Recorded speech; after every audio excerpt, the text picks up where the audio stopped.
A boom boom.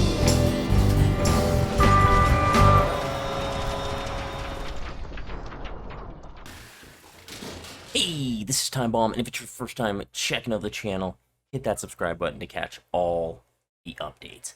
Thanks a lot for joining me here today. I wanted to talk about the fleet battles, basic strategies that maybe people don't know about, so I'm going to kind of go into detail with those things in the different phases, okay? We're going to talk about these things in a general sense as well. Things do differ as it comes to different maps and different team makeups and opponents. You may want to alter these strategies, but I'm going to do it in a very basic sense and talk about what you need to start off. All games need to start with 2 AI farmers, 2 flex players, and a support player. In ideal circumstances here, that's what you would have. The AI farmers are going to have multi-lock and Golo. You're going to have one flex player with an ion missile, other one with an ion torp, the second flex player with an ion missile, and a concussion missile, a damage killing missile, basically. Support player, you're going to want to have ion missiles, beacons, and resupply. That's the meta right now for the last little bit. That's a very simple way for both factions to have your teams made out. So let's go from there. What is the purpose? The 2 bombers are going to do the AI farming. In best case scenarios, they'll dumbfire and they will get their AI packs before anyone can die or be killed or any AI farm can happen. That's the ideal situation. If that happens, you would instantly get the flip because you need 25 morale off the opening to get the flip.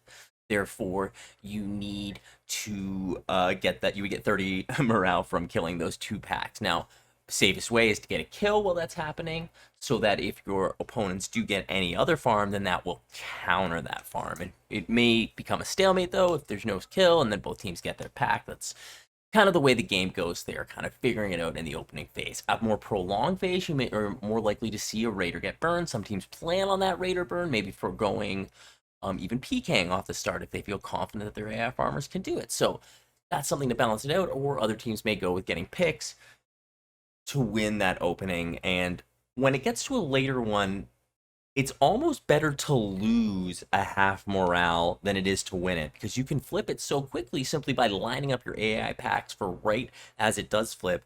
There's a period of time on the flip where the morale kind of stays the same on the phase that it was, and you can benefit greatly from it on those half morales. So that's kind of a basic strategic rundown on the opening. So now we're into your first offensive phase on attacking the frigates or light cruisers. First thing you got to do is you want to drop the shields on the frigate so you can actually do damage. In a hardcore competitive game, you're looking at 60 seconds to 90 seconds really of an attack phase. Best case scenario, which most teams will be able to drop shields on both and at least get one of them, so that off phaseable point in that. Now, what do I say by off phaseable? Now, off phaseable is around under 15 with turrets stripped, which allows you to then destroy that thing after the phase flip to get a big chunk of morale at that point. So a lot of teams in the last little bit have started saving that thing for the phase flip to get that morale rather than burning it for a small bit of morale. So you have to be strategic with that. Though there's a counterpoint to it where you want to destroy both, burn through the next one, and just get into the MC75 with half morale. So a lot of teams will work it down to that 15 point and then switch to the other one. Some teams will even just beat it down right to 1 if it's off frigate. Now that's another thing to talk about.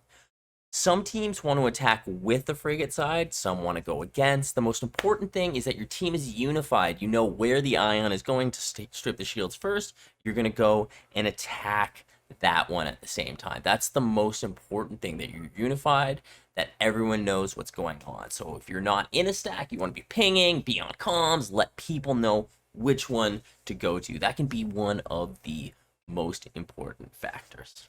We're going to talk about that same situation, but from the defensive point of view. So if a team is on defense there, they have their 2 AI farmers, they're going to AI farm and get the morale that way. The flex players are going to both get kills and try to take the shields from the Raider Corvette supports helping resupply. At this point in the game, beacons on players are more important than beacons on Raider or Corvette, because it's so difficult to get picks without them that you need them in the highly competitive games. So I find a lot of teams are focusing beacons on players over objective on defense. So that's something to think about as well with your team. Coordinating your PK efforts together. It's so hard to kill really good players alone. You need 2 and sometimes even 3 players focused to do that. Otherwise, it's just a waste of time. You could be just doing something else rather than wasting time not securing a kill alone. So that doesn't mean you have to be getting a kill, because by chasing someone, you may be minimizing the damage that they're doing because they can't do exactly what they want, how they want to be doing. So there is some value in that, but you've got to remember it's a game of winning morale so that you can go on attack. So you can't lose sight of that. You do need to minimize their damage, but you also need to be gaining morale. So there's also a balance there of how do you effectively PK, get AI farm, and burn Raider with 5 people, because you've got 2 dedicated farmers basically. That leaves only 3 people for defense, and you need at least 1 to burn Raiders, so you can basically have some combination. You could dedicate 1 person to do it quickly. You could have one, and that 1 person could either be one of the flex or one of the AI farmers. You could have several people focus it. You could have a couple people do it. 1 person strips the shield, then another person will come in and finish. Maybe the AI farmer, someone. There's a lot of discussion about it. Most important thing, communication to know what's happening. You don't need to burn the Raider until the shields are down. When shields are down, it's very important. That thing does like 1% damage per second on the flagships and the corvettes, I believe. I may be wrong with that, so sorry if I'm wrong about that. It does damage, all right? So you want to eliminate it once the shields are down. Take it out so it's not doing that extra damage. Take it out because you'll get the flip. Now, if you can get it faster than the flip and it's at, it's got a bit of shield and it's at 100 and you're like 95% morale or something, you're very close to flipping it, you don't want to flip to the Raider. You just want to focus on getting the AI a pick, get that in that time, because it should come very quickly.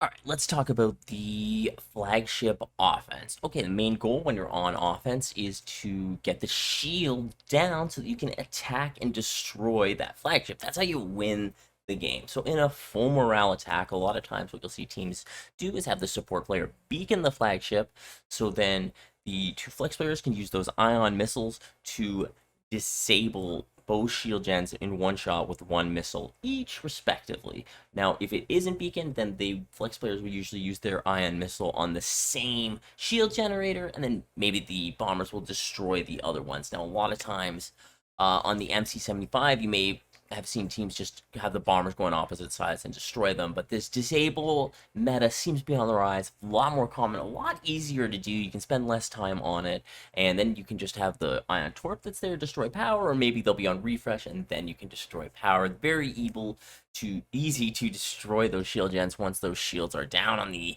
MC75. And the ISD can take a little bit longer to do sometimes. It's a little bit different, but the same thing works. It's so much longer that you can really break more and get around it. And a lot of teams, what they do with the ISD as well is after they pop power and the weak points, they're prepping it for an out-of-phase destruction by destroying the turrets along the back. You can get behind it, and you can really, really move along there for a long time to get the out-of-phase and the win, right? So that's a big strategy. So basic strategy on capital shift: get the shields down, destroy power, create the weak points, eliminate the weak points, haul damage to finish it off. If you need to, you can out of phase it.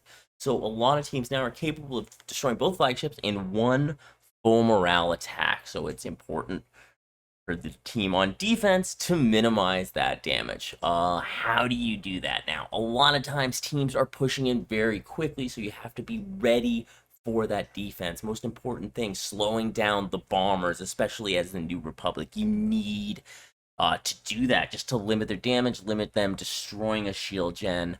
You need players back there on the shield doing defense. So how do you do this? You may need to dedicate 1 farmer at this point to burning the Raider. Now, burning the Raider, not as important until the shields are down, but this is where it's critical. When that Raider or Corvette is doing damage with the shields down, it's 1% per second. So this is so much damage. This is how teams you get overwhelmed, because you need to play defense, But you also need to get AI farm, you need to burn Raider, you need to do this to get the flip because the players are so evasive, you can't rely on kills to do it. So this is where the game is at right now. The best teams have found the best ways to do this. Now, we're going to talk about out of phasing for morale. We talked about it a little bit in the Frigate defense. Teams that can do that on their first cap ship defense can oftentimes flip that into a full morale attack and then flip it for a win. They just have to do it quick enough that the opposing team can't set up the out of phase. So there is some balance to that strategy. The best thing to do seems to be to get to the flagship first and destroy at least one shield. If you can do that, especially if before your other opponent has gone on their first attack, you can almost guarantee victory. Easier said than done. Right now, the state of the game is mostly people flying evasively, but so many teams, so many players are working on their PK game. PK is coming. You've got to be ready for it. Players are getting way better, way more efficient at getting kills, and we're going to see it more. So you've got to work on your PK strat. You've got to work on flying evasively. The game will never change, but the meta will, and it's going to come around that way. So that's kind of my breakdown. Let me know if any questions. Let me know anything I missed. I appreciate you checking this out. I'm Time Bomb. You guys are awesome, and I will catch you later. Boom, boom.